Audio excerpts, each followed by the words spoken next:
Are there still new, small, affordable cars that come to the market? This is here, the all-new Suzuki Swift. That might be something to consider. Let's find out how good is it, this new generation, with Thomas and Autogefühl in 4K, full screen, full length. Let's go with this. Thomas Blue vehicle color, yeah, a lovely vehicle color. We always call it Thomas Blue because that's my favorite color. That's just the reason for it. Then the front grille, high gloss black. It looks really strong actually for this small car, and the Swift has always been a very likable car indeed. That's has always been the case actually. And here in the front, new LED lamps, and this is then the new daytime running light signature. Always looks interesting when we turn on the turning indicators, for example.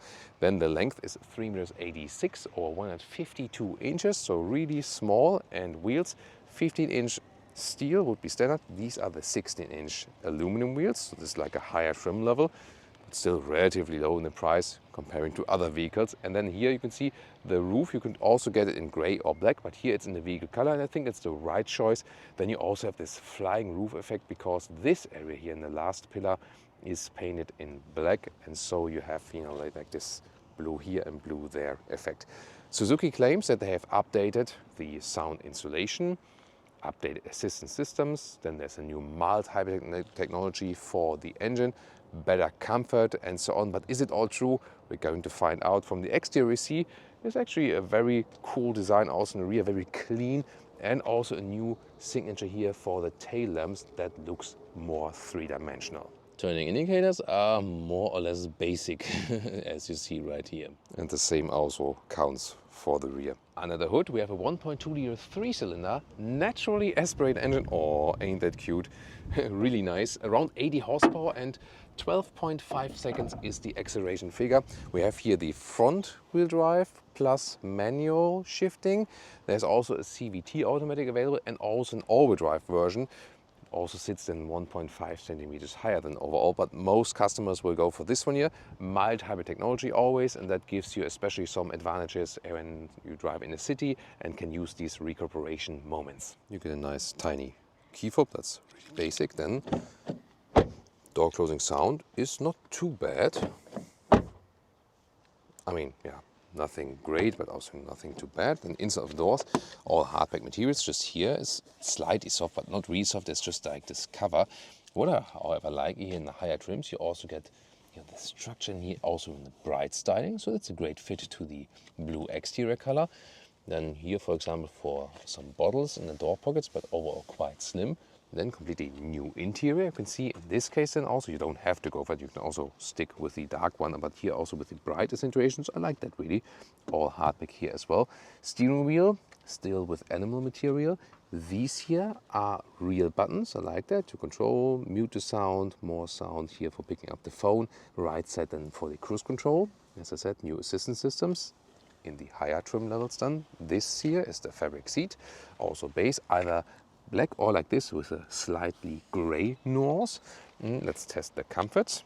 To me, with 189 or 6'2", I still have plenty of headroom left. Look at that, because it still builds relatively high. So considering I'm a tall adult, you have a quite good seating position. So doesn't promise it on the outside, but it shows it on the inside. Steering wheel can be moved up and down and in and out quite significantly, so you can also find a comfortable seating position. Cockpit perspective here in this trim here, once again with the bright accentuations. I really liked it, and also here there's a structure on the inside. However, the materials are all pretty hard.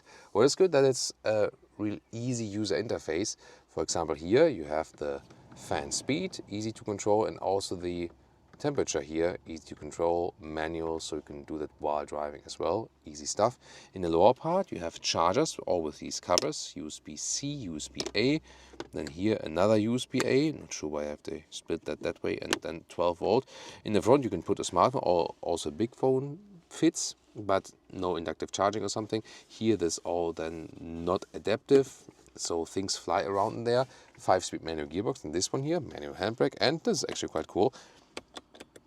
The clicking sound and the feedback here for the seat heating, and then you have another storage here, for example, for sunglasses. This is the driver POV, once again with the manual controls at the steering wheel and instruments. They are part digital in the middle part, and you can skip through some information right here. And this then like analog. yeah, manual is like analog, and here RPM and right side for the speed. I really like here these arrows, you know, how they are designed in this racing style. Infotainment system with the car internal map, yeah, I think it's not responsive enough. Most of the time you will use here the Apple CarPlay or Android Auto integration anyway, so this is also wireless, and yeah, that's the main thing you will use actually. By the way, when I turn on the ignition, the 90s are back. They have called and they want their chimes back. And Leah is showing you some more features. First of all, here in the sunblind, there's a card holder in there actually. Very interesting. Then the head restraints themselves, they are really large for such a tiny vehicle. That's actually good. Yeah, good safety thing. And the glove box, by the way, yeah, that one is not dampened, just falls down directly. Very basic doors here on the rear and so on. But you have at least electric controls here for the side mirrors. When you control them, they directly hammer in, so it's also not a sophisticated solution, I would call it that way. Then, how much space do I still have here? Yeah, I mean, it's a really tiny vehicle, so I have to put my legs to the side here, then it somewhat works, but it's not really meant to drive tall adults in the rear. Let's take it that way. But the headroom, that is actually astonishingly high, once again, because of this boxy form. Then Isofix at the outsides of the seats each. You could theoretically also fit a person here in the middle seat, but yeah, that's about it. But the seating itself is actually not too uncomfortable, so that's actually quite fine. It's just that your legs shouldn't be that long. The trunk liter figure of 265 liters sounds really small, but is it so small? So they have this sill, but then it's reasonable space. It's a meter of 40 inches in width, and the length here is about 57 centimeters or 22 inches. But it has a significant height here. When you take the lowest point here, then even at 90 centimeters or 35 inches. And that is actually quite cool. To fold the seats, you can grab over like this, and then we have even more in length. Let's go.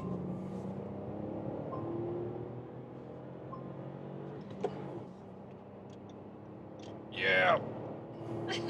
Come on.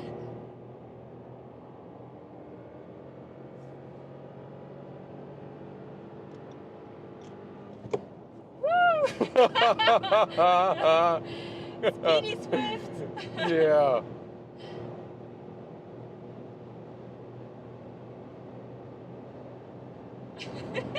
Plop.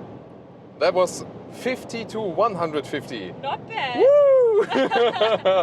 Yeah, and that was especially funny because just when we were getting on the motorway, there's like an area where you have to drive 50 kilometers an hour. And very often the police stands there and takes the radar camera with them. So I always drive 50 there because that's a clever decision.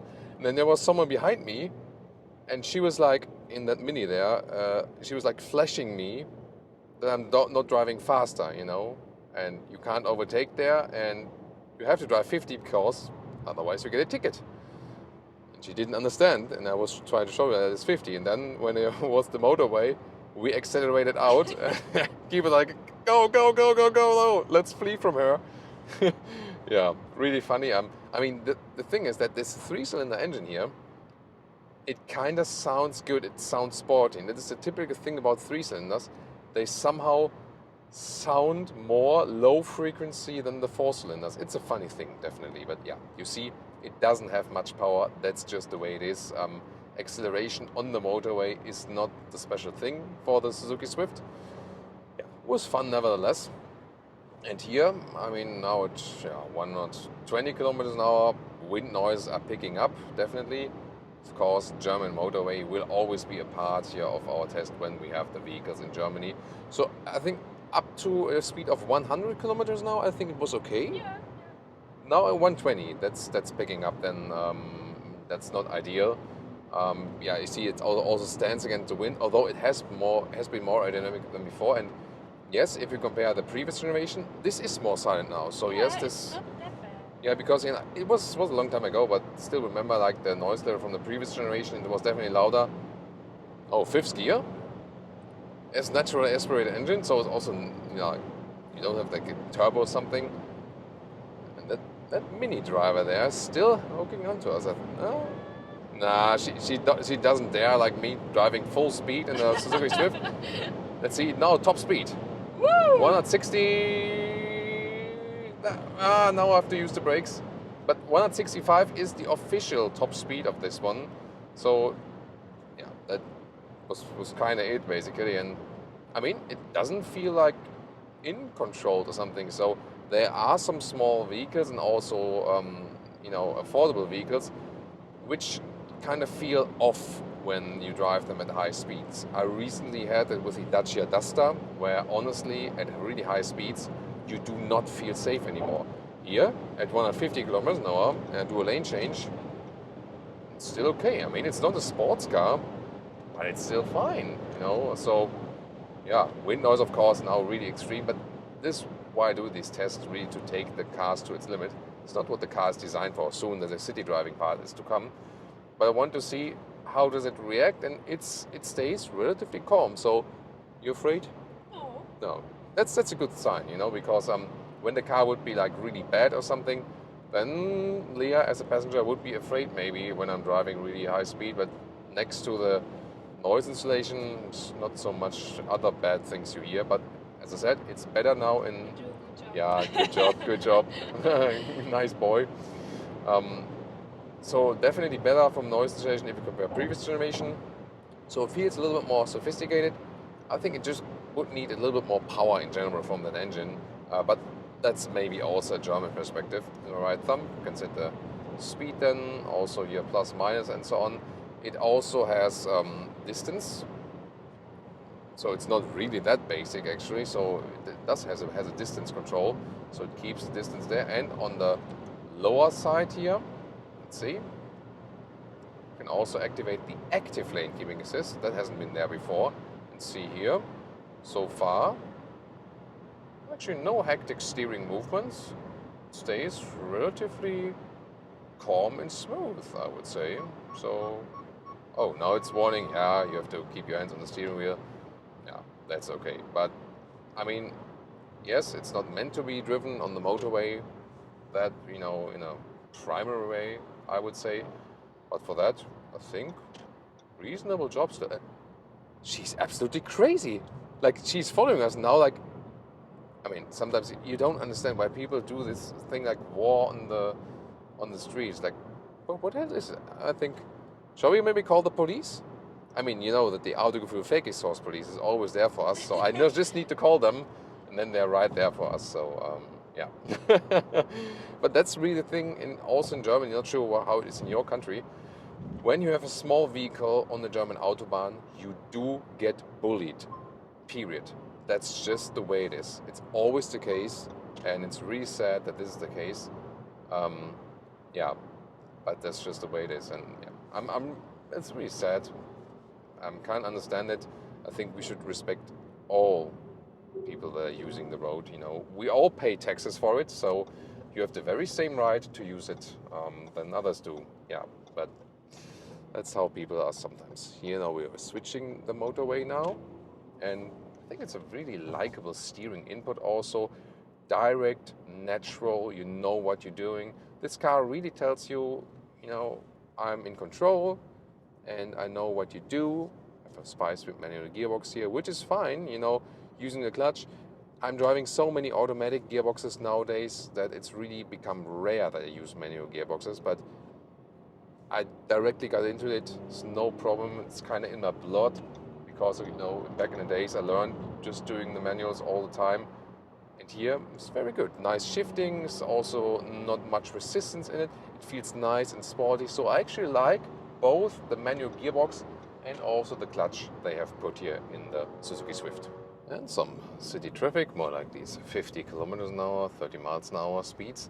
Well, first of all, what I already mentioned here with the shifting and the clutch, because clutch and shifting is so easy and it's nothing special or where I have to get used to or something.